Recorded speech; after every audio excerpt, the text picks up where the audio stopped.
soap fans, it's Allie, and today I am making a batch of my Young and the Restless inspired cold process soap.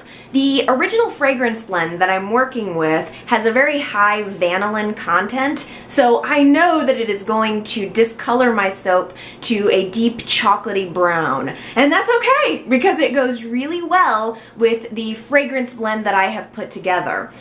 The fragrance I would describe as caramel, sticky, sweet, but it is well balanced with these wonderful woody, spicy aroma notes. It is just deep, it is sentimental, it is sticky sweet, yet it is incredibly complex. I call this soap Jack. I want this color to be cream and brown to represent the sweet and the woody notes in the fragrance. My hand-blended soap batter is naturally going to be a very creamy color, and my high vanillin fragrance oil blend will turn the batter into a deep chocolate brown. So I'm saving just about a quarter of the batter to leave uncolored and unscented, and 3/4 of the batter will contain this fragrance oil. If you're not familiar, vanillin is a common compound in sweet fragrance oils, and it will almost always discolor your soap. It's a completely harmless reaction, but it's both a soaper's tool and nightmare that the very thing that makes a fragrance smell delicious will also make your soap turn brown. If you're working with a chocolatey fragrance, it works in your favor, but it can really get in the way of your pink cupcake soap. If you look closely, you can already see the batter is starting to have a yellow hue.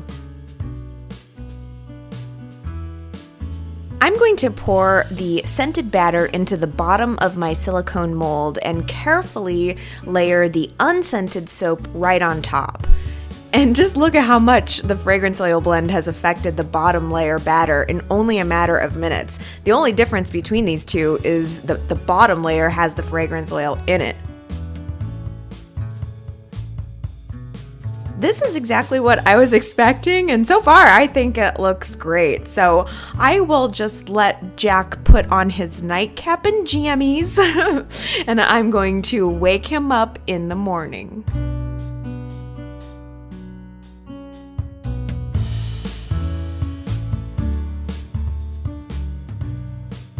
Here is my unscented, uncolored, natural soap top, and here is the full loaf. It actually looks kind of delicious right now.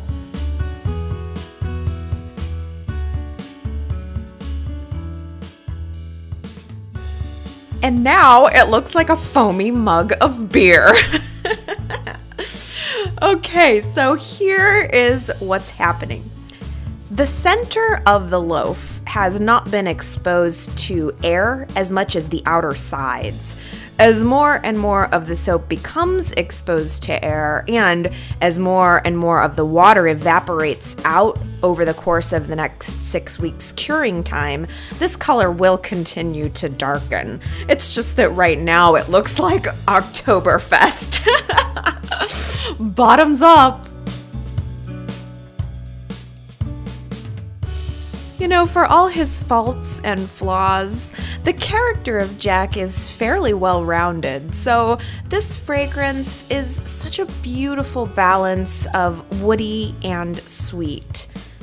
The fragrance notes are caramel, vanilla, tonka bean, and an array of different sweet woods. I cannot even tell you how much I love this fragrance. If you're interested in hearing me talk about why I chose to represent Jack as this sweet fragrance, check out the Essence of Jack video here on the Genoa City Soap channel. It's certainly the polar opposite of my Victor soap. Believe me, I had to keep these two separated while they were curing so no wars of corporate espionage erupted in my closet. I also made a sensual, spicy Phyllis soap at the same time, which of course I think makes a nice pair with Jack. So now I just let Jackie Boy sit and continue to cure for 6 weeks. Thank you guys so much for watching and subscribing, and I'll see you next time.